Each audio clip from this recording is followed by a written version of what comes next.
بسم الله الرحمن الرحيم. halkan saaka waxaan ku qabanaynaa shir jaraa'id. shirka jaraa'id wuxuu ku saabsan yahay shirkii ka dhacay 23 bishii 7aad degmada Boocame ee uu gogashiisa dhigay Ugaas Maxamuud Ugaas Cabdullaahi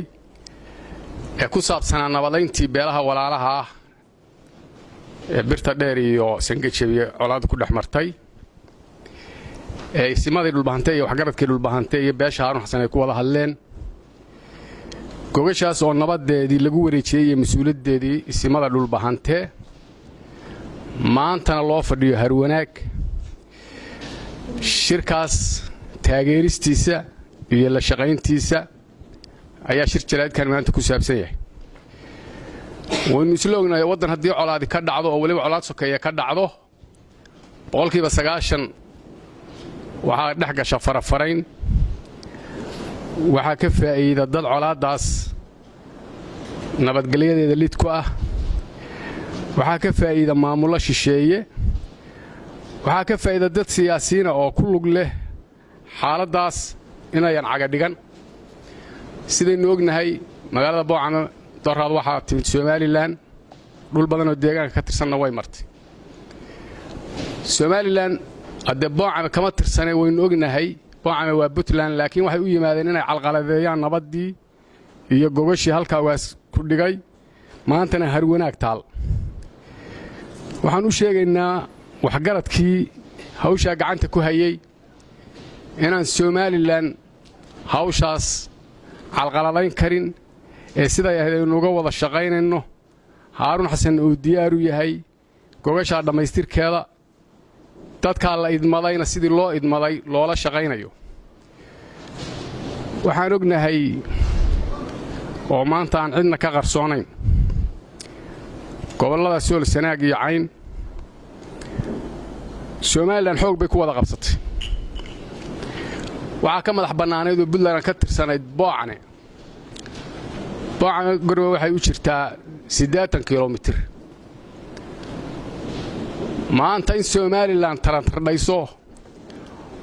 oo birta dheer iyo fardhidinaya ay marto Puntland bay ilhaamo ku tahay dhulka ay qabsatay oo ay soo jirtay intay soo qabsatay dhammaan Puntland waa dhisneed waana jirtay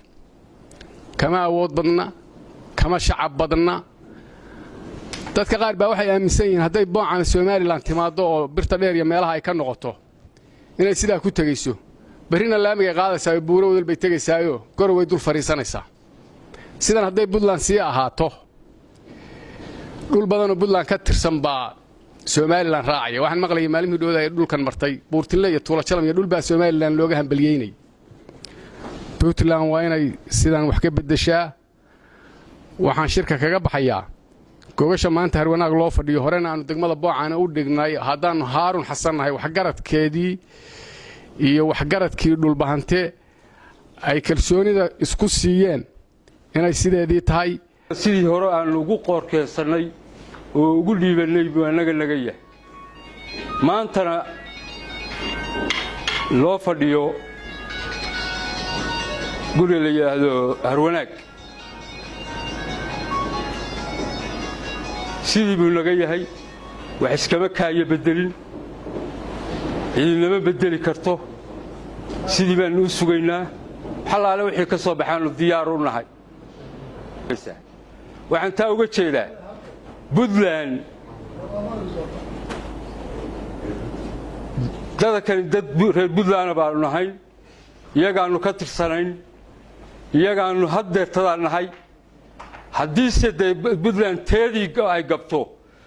de waa reerka haddii oday ka dhinto cid kasta waa soo furogelisaa Somaliland saasay ku tibi rabitaan la rabay kuma imaan midaanu doonayna kuma imaan midaanu raalli ka nahay kuma imaan inta meesha fadhida waa odayaashii odayaashii nabadoonnadii waxa uu raalli ka ah ama gardaadinayay lagu bajiyay waxa hawsha dabada ka watay dhalinyaro dhibkuna haday dhalacdo dhalinyaro waad garanaysaa iyo waxaan waxba garanay guriga kan waa guri Puntland iyadaa u mudan iyadaa si kasta si dilla aan ilaahay iska ya baday waxa la yiri inaan ku rarin yuusu ku furin yaa wiilka baashi ka yimi adeer aniga culaadin inaga soo keendiyeen mooyaan walaag looguma imaan mana doonayno lagumana kiin hogaamin kara lagumana kiin diri karo waliga yaan qaadanayn hadalka waxaan ku soo gabagabeynayaa annagu dad reer Puntland aanu nahay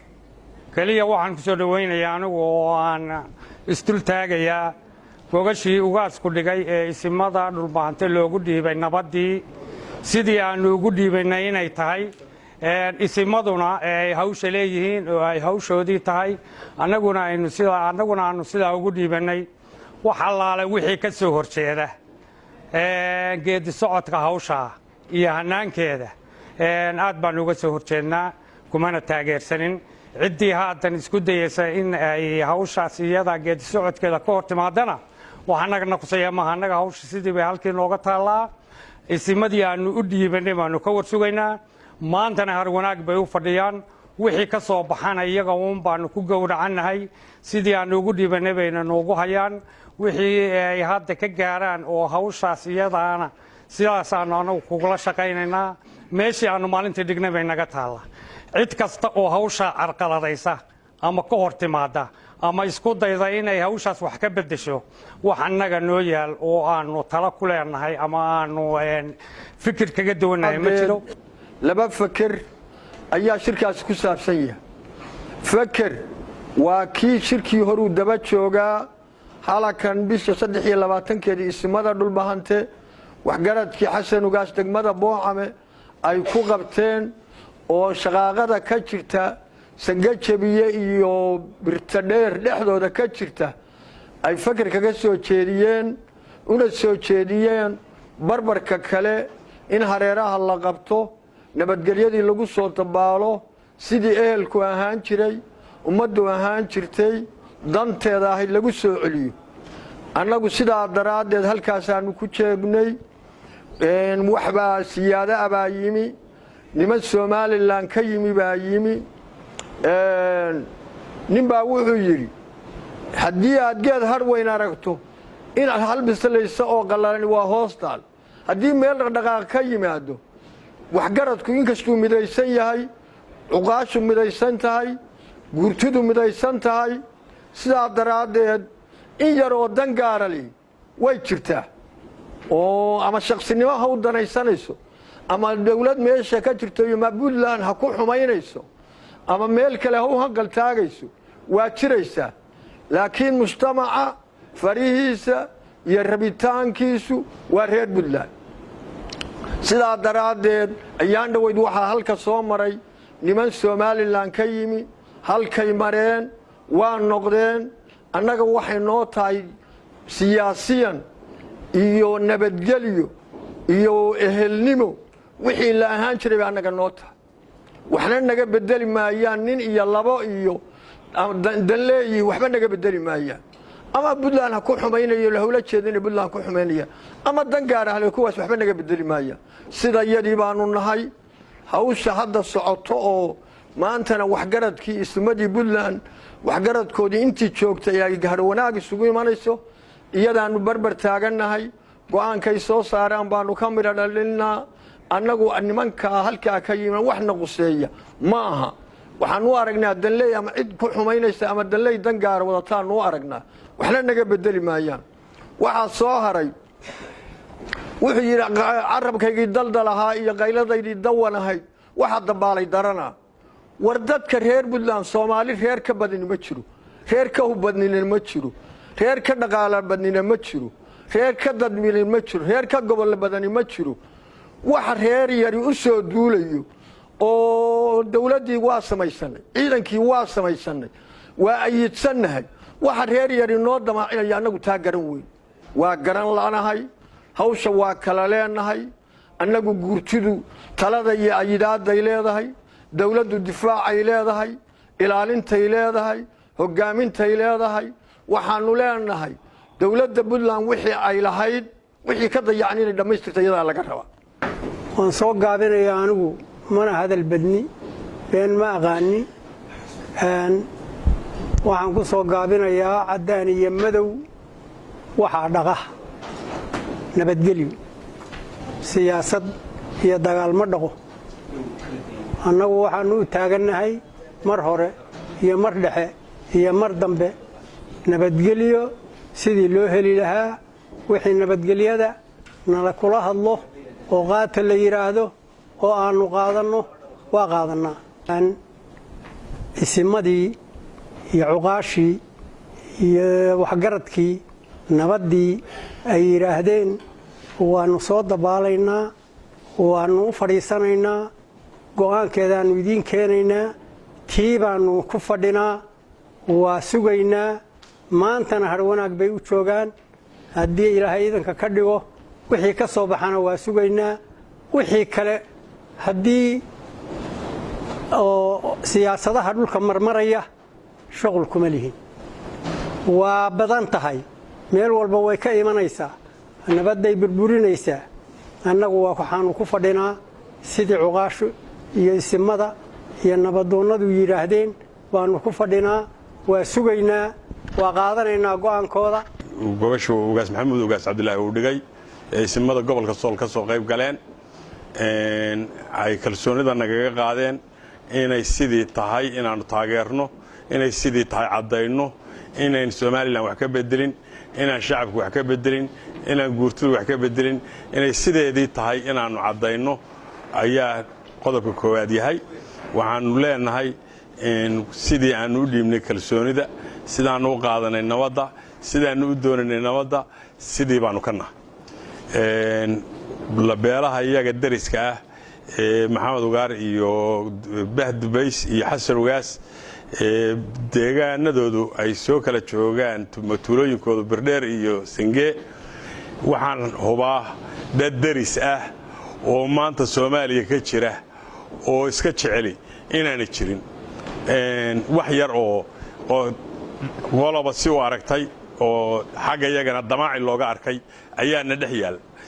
waxaan isleeyahay waxaa yari hadday meesha ka baxaan in la dhexdhexaadiyo uma baahnin annaga heshiinayna haddii waxaa yar oo aan u aragno damaaciga inay tahay ragguna haddaanu isdamcin isku maba diriro waxa ugu horrayso raggu ku dirira waa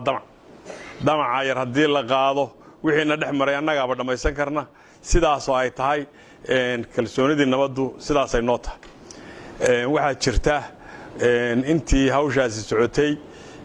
maamulka gobolka sool ee somalilan ayaa halkan yimi way jirtaa dad dhallinyaro ah oo dhinaca iyaga ah oo lug ku lahaa imaanshahooda laakiin waxaa caddaynaynaa inaanay guurtidu shaqo ku lahayn qodobka koowaad shirkii